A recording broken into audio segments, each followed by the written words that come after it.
Bismillahirrahmanirrahim. Assalamualaikum warahmatullahi wabarakatuh.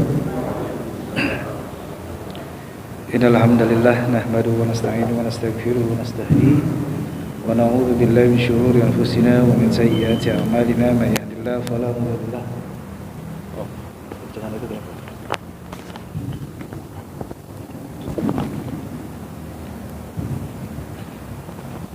من يهد الله فلا مضل له ومن يضلل فلا هادي له وأشهد أن لا إله إلا الله وحده لا شريك له وأشهد أن محمدا عبده ورسوله اللهم صل وسلم وبارك وعظم وكرم وشرف على هذا النبي الكريم وعلى آله وصحبه أجمعين أما بعد أحبة الكرام Bapak-bapak,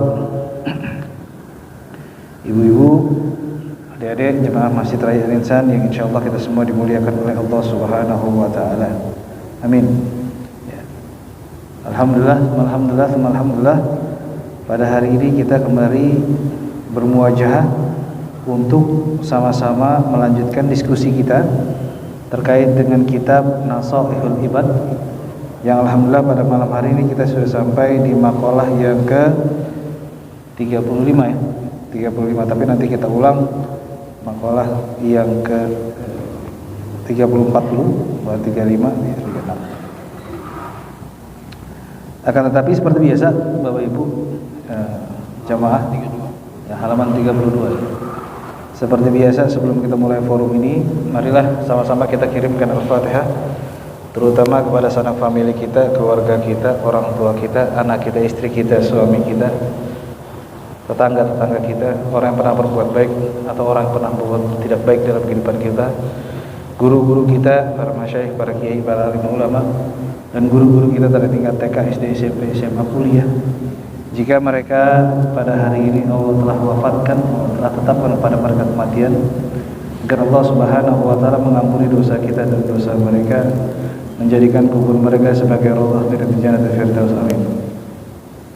Jika mereka pada hari ini dalam keadaan sehat, dalam keadaan sakit, agar Allah Subhanahu wa taala menyembuhkan segala penyakit kita dan penyakit mereka. Jika mereka semua dalam keadaan sehat, agar Allah Subhanahu wa taala memberikan keberkahan dunia akhirat bagi kita mereka. Ala hadiniyah wa qudratin salihah wa ila hadratin Nabi Mustafa Rasulullah sallallahu alaihi wasallam. Al-Fatihah.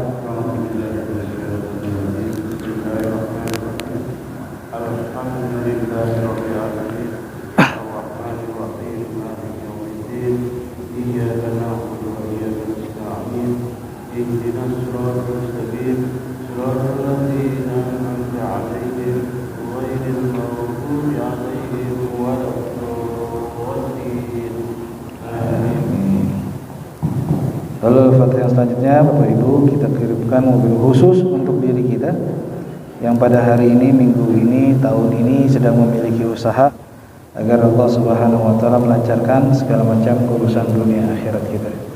Al-hadiniyah min salihah wa nahdlatul Mustafa. Al-Fatihah.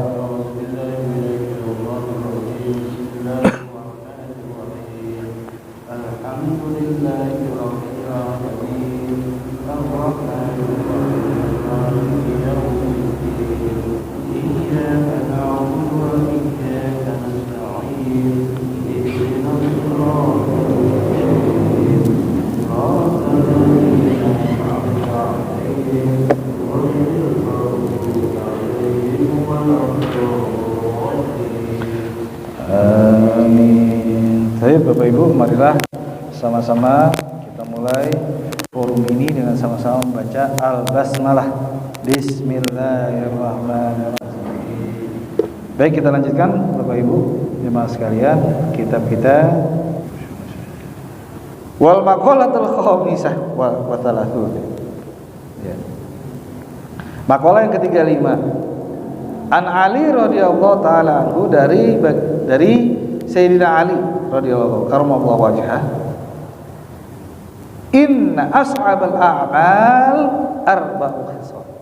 Sesungguhnya ada 4 perkara yang itu merupakan hal yang sulit bagi manusia. Ini bukan kata orang biasa. Ini kata sahabat Nabi Sayyidina Ali karamallahu wajhah. ya, itu berkata sesungguhnya Pak Haji ada 4 perkara itu hal yang tersulit bagi manusia. Yang pertama apa? Al-'afwu 'indal ghadab. Ya. Ruwiya annahu sallallahu alaihi wasallam qala. Yang pertama adalah memaafkan ketika marah. Ya, memaafkan ketika marah. Ada sebuah hadis yang diriwayatkan oleh baginda Nabi Muhammad SAW, disabdakan oleh baginda Nabi Muhammad SAW, ya, man kaffa ghadabahu kaffallahu anhu an adzab. Barang siapa Pak Haji yang berhasil, yang mampu menahan marahnya, yaitu menahan marah ketika marah, ya, menahan marah ketika marah, kaffallahu anhu adzab. Pasti nanti di hari akhirat, ya, ketika kita atau manusia berada pada posisi yang tidak baik, yaitu mendapatkan azab Allah, maka Allah akan katakan cukup. Azab buat dia cukup, nggak usah dilanjutkan. Kenapa? Karena dia mampu menahan marah ketika marah, dan itu sulit. Maka ada dalam hadis, barang siapa yang berada dalam posisi marah atau sedang marah, maka falyatawaddo, wudu, ya, karena wudu itu menghilangkan pengaruh syaitan, ya. Sulit Pak, sulit. Orang yang ketika marah itu menahan amarah ketika marah itu sulit, ya. Bahkan mohon maaf, ini ketika kejadian saya sering melihat kejadian ini waktu kuliah dulu. Jadi kalau di kita ini pengalaman nih, ya. Kalau di kita, kalau kita ada mobil 2 nih, lalu tiba-tiba senggol, ya, penyoklah salah satunya. Oh, di kita bisa ribut Pak Haji, ya, ribut. Kalau bisa minta tuntut, kalau bisa ya mohon maaf pukul-pukulan. Tapi ada sebuah kebudayaan di masyarakat Mesir. Jadi mohon maaf, kami nabrak mobil depan Mercedes-Benz, lumayan bagus. Ya, mobil kami mobil Peugeot 504 yang udah agak tua lah, tahun 70 apa 80-an. Nabrak mobil Mercedes-Benz agak baru, penyok Pak Haji belakang. Artinya bempernya itu sedikit melengkung. Marah. Yang supir taksi kami marah, waktu itu mau ke arah kampus. Yang punya Mercedes-Benz keluar marah juga. Nah, tiba-tiba datang polisi Pak. Ya, datang polisi, datang orang ngerumbu marah berkata, semuanya serentak berkata, "Shallu ala Muhammad." Allahumma sholli wa sallam. Ya udah, cium pipi kanan, pipi kiri, selesai urusan. Yang Mercy jalan, yang taksi jalan. Padahal Mercy-nya itu sedikit bonyok Pak. Ya, tabrakan dengan 504 Peugeot ya lumayan. Bempernya itu kan besi beneran. Ya. Jadi ketika itu Shallu ala Muhammad, udah cium pipi kiri kanan, selesai salaman, udah jalan lagi. Ya, padahal mobilnya itu lumayan hancur. Mobil Mercy-nya itu lumayan hancur. Saya sempat kaget, waduh kalau misalnya di Indonesia bisa ini. Tapi itu adalah sebuah upaya yang dimana ketika orang dapat menahan ghadab pada saat ghadab, nah itu beda karena Allah memberikan hal yang berbeda. Salah satunya adalah Allah memberikan ketika orang itu mohon maaf atau diri kita pada posisi yang tidak baik, atau dalam Al-Quran orang yang diberikan dengan tangan kiri, ya. Karena ibadah kita kurang banyak, karena amal soleh kita kurang banyak, lebih banyak amal yang tidak baik. Kita pada posisi itu Allah mengatakan cukup azab bagi orang itu. Padahal cuma simpel, menahan marah ketika marah. Sulit sekali, ya. Sulit sekali. Ya.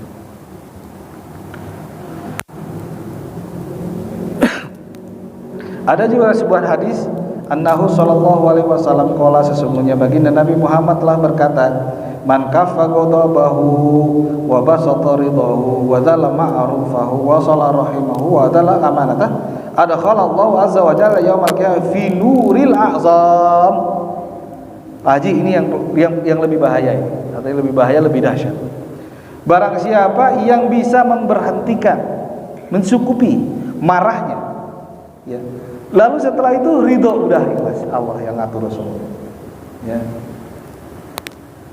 Lalu apa? Setelah marah, dia ikhlas, tetap berupaya menjaga silaturahmi misalnya. Ya. Apa yang akan Allah berikan? Nah ini. Adkhalallahu azza wa jalla yaumal azza wa jalla yaumal qiyamati fi nurihil a'zam. Allah akan memasukkan orang itu Pak Haji dalam naungan cahayanya Allah. Ya malaikat mau nyiksa juga bingung. Ini udah dalam naungan Allah, gimana mau diseksa bahasanya gitu. Ya. Pada tadi menahan marah ketika marah, lalu dia ridho, dia memberikan maaf, dan dia tetap tidak mengungkapkan kemarahannya itu. Apa yang Allah berikan justru lebih dahsyat dari tadi, yaitu Allah masukin orang itu ke dalam cahayanya Allah. Ya udah selesai urusan. Ya. Nah hadis ini diriwayatkan oleh Ad-Dailami. Nah ini yang lebih sulit Pak Haji. Wal jud, ya, badlul mal fil usrah atau fil usrah. Al jud itu mengeluarkan harta. Tapi mengeluarkan harta dalam hal yang sulit. Mohon maaf, kita punya uang 10.000, ada yang minta, teman kita mau pulang 10, nggak punya duit, kita kasih 10.000, padahal uang kita cuma 10.000. Nah ini masuk dalam kategori ini. Mengeluarkan harta di dalam kondisi sulit. Sulit. Jangankan kondisi sulit, kondisi senang aja sulit, apalagi kondisi sulit. Kan bahasa gitu. Duit segitu-gitunya masih diminta juga. Senang aja sulit, apalagi waktu sulit pasti lebih sulit. Nah ini. Nah, kata Sayyidina Ali yang yang kedua, yaitu mengeluarkan harta dalam hal kesulitan, fi waqtil faqri wa su'ubatul mal, dalam keadaan fakir dan dalam keadaan kondisi yang tidak baik, kondisi ekonomi. Ya. Nah kalau yang realita yang kita lihat, mungkin kita bisa katakan senang saja sulit, apalagi susah. Gitu. Ya. Contohnya Pak Haji, mohon maaf ini kita kebiasaan kita aja. Di dompet kita ada 50.000, 20.000, 10.000, 2.000. Nah giliran Jumat yang dipilih yang paling kecil Pak Haji, ya, yang paling pojok. Ya, yang paling pojok kebiasaannya. Ya, biasanya seperti itu. Mudah-mudahan kita nggak begitu. Ya. Karena apa? Karena senang saja sulit, untuk mengeluarkan ditambah lagi sulit, itu pasti lebih sulit untuk mengeluarkan. Ya. Lalu yang selanjutnya al-iffah, man'il haram, man'il haram. Yang selanjutnya adalah al-iffah, rasa enggan, enggan. Ya. Rasa enggan kita man'il haram. Rasa enggan kita untuk hal-hal yang tidak baik, nolak. Ya. Kita enggan untuk melakukan hal-hal yang haram. Sulit. Ya. Apalagi lingkaran kita, mohon maaf ini misalnya, lingkaran kita semuanya harus kompak, misalnya memanipulasi data untuk tindak korupsi misalnya. Kita menolak, sulit. Ya. Biasanya seperti itu. Kalau kita menolak, biasanya ada konsekuensi Pak Haji, dipindahin, dipecat dan sebagainya. Kalau itu resikonya, maka ambillah. Karena apa? Karena rezeki Allah yang ngatur, bukan atasan kita yang ngatur. Ya. Ada konsekuensinya pasti. Al-iffah itu enggan Pak Haji. Enggan apa? Man'il haram, man'il atau wuqu'il haram. Enggan untuk berada atau mengambil keputusan yang itu berkonsekuensi haram. Enggan untuk berada pada dalam keadaan haram. Enggan untuk memberikan anak kita, istri kita, harta yang haram. Enggan untuk berbicara yang haram.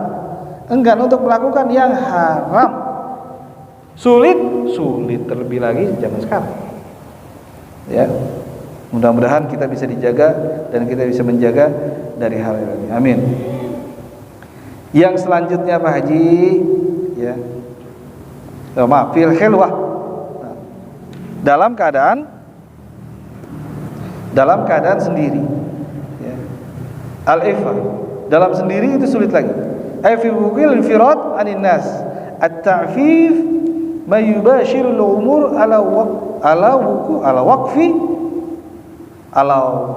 wafqil syar'il mar.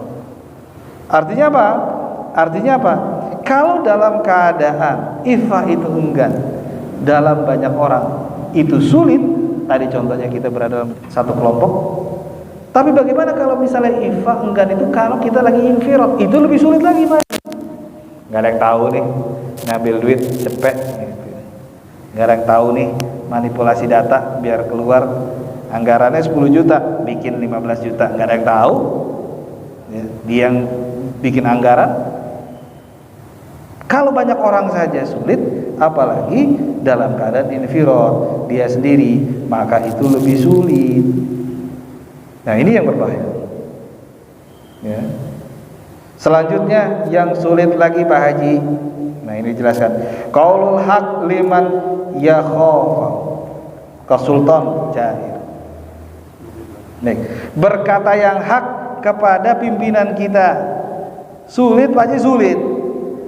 Berkata yang benar kepada pimpinan kita sulit. Atau au yarju afwa an i'ta'i. Atau orang yang menggaji kita Pak Haji. Sulit Pak Haji. Ya, berkata benar kepada sultan pimpinan kita atau berkata benar kepada orang yang telah membiayai kita atau menggaji kita sulit. Tapi itulah resiko yang harus kita dapatkan, yang harus kita lakukan. Karena apa? Karena kita mengharapkan ridhonya Allah Subhanahu wa ta'ala. Baik Pak Haji, mungkin ini yang kita bisa diskusikan. Selanjutnya ada apabila ada yang tanyakan, kami persilahkan. Demikian sekalian, kita dari tanya jawab bagi jemaah yang perlu penjelasan dari makalah 34 dan 35. Silakan. Ada?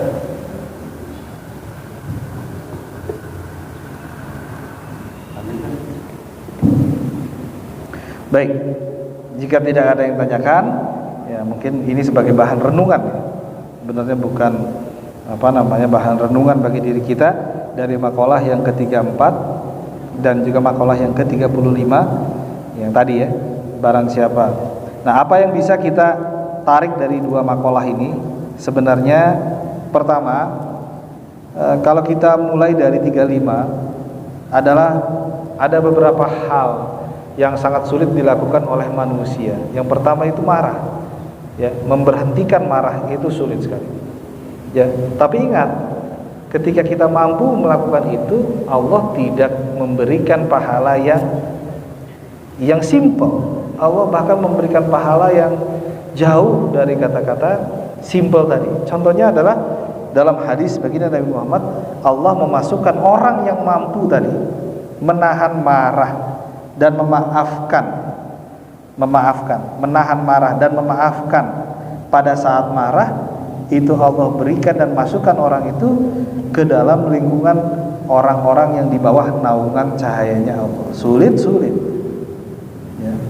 Yang selanjutnya adalah bagaimana ketika orang yang al-jud atau badrul mal fil usra, menginfakkan, mengeluarkan hartanya untuk orang lain, pada hakikatnya dia juga berada dalam fakir, dia juga dalam keadaan kesulitan ekonomi, maka itu sulit ya.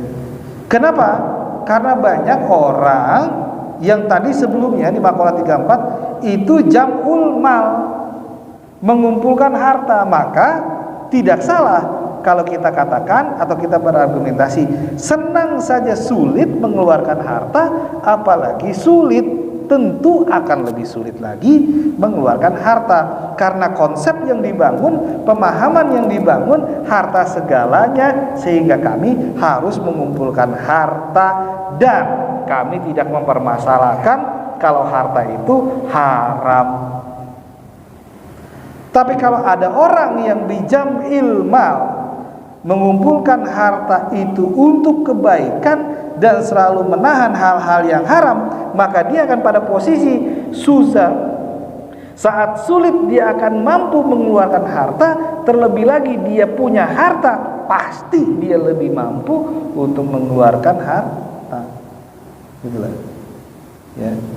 Nah, kita kembali merekonstruksi dulu. Jika jam'ul mal itu baik, tetapi dibaikan, jam'ul mal itu ditujukan untuk syahwat, dan ketika ditujukan pada syahwat kita tidak akan pernah memperdulikan halal dan haram harta, maka tentu dalam keadaan sulit dia akan sulit untuk mengeluarkan harta. Dalam keadaan senang juga sulit mengeluarkan harta, terlebih lagi dia dalam keadaan yang fakir, tentu lebih sulit. Tapi jika konsepnya jam'il mal untuk kebaikan, jam'il mal untuk akhirat, maka dalam keadaan sulit dia mampu mengeluarkan harta, terlebih lagi dalam keadaan dia mampu, pasti lebih mampu untuk mengeluarkan harta. Ya. Sama seperti halnya al-ifa fil khilwah, ya. Enggan untuk melakukan perbuatan yang baik, enggan untuk melakukan perbuatan yang haram dalam keadaan sendiri.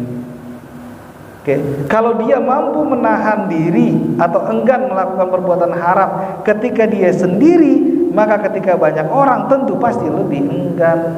Kalau dia tidak enggan, ya, menahan yang haram pada saat dia sendiri, maka dalam banyak orang bisa jadi dia juga nggak enggan. Karena tujuannya apa? Tujuannya jam'ul mal. Tujuannya adalah mengumpulkan harta. Jadi tidak ada masalah seperti itu. Arti tidak masalah, sendiri aja dia bisa melakukan ada orang saja dia bisa melakukan haram, bahkan berkolaborasi untuk melakukan haram. Apalagi dia sendiri, pasti lebih jago karena nggak ada yang dia khawatirkan. Nah, yang terakhir ini yang sulit adalah berkata jujur kepada pimpinan kita, jujur kepada kepala negara, jujur kepada menteri, bisa atasan kita. Sulit, ya, karena kekhawatiran. Apa kekhawatiran? Pangkat, jabatan, dan harta kembali lagi. Ya, nggak dapat pangkat, nggak dapat jabatan, nggak dapat ini, kekhawatiran. Ujungnya apa? Kekhawatiran dunia. Ya. Dan juga jujur kepada pimpinan kita, itu juga sulit. Nah, kalau kita bisa itu, insya Allah kita mendapatkan sesuatu yang Allah berikan itu lebih baik daripada dunia seisinya, yaitu akhirat dan kehidupan surga. Amin ya rabbal alamin. Baik Bapak Ibu, mungkin itu yang bisa kita sampaikan pada malam ini dan diskusikan, mungkin menjadi bahan renungan kita untuk sebentar lagi kita akan Ramadan, untuk menjadi bahan renungan kita dalam menghadapi Ramadan. Tapi sebelum kita tutup, Pak Haji, seperti biasa kita kirimkan Al-Fatihah untuk diri kita, untuk muhsinin, muhsinat, orang yang pernah berbuat atau orang yang berbuat baik, baik diri kita atau orang yang berbuat baik, untuk masjid, untuk pendidikan, untuk manfaat umat, agar Allah Subhanahu wa taala memberikan keberkahan dunia akhirat bagi kita dan mereka. Ala hadiniyah wa bi kulli niyatin salihah wa ila hadratin Nabi Mustafa Rasulullah sallallahu alaihi wasallam. Al-Fatihah.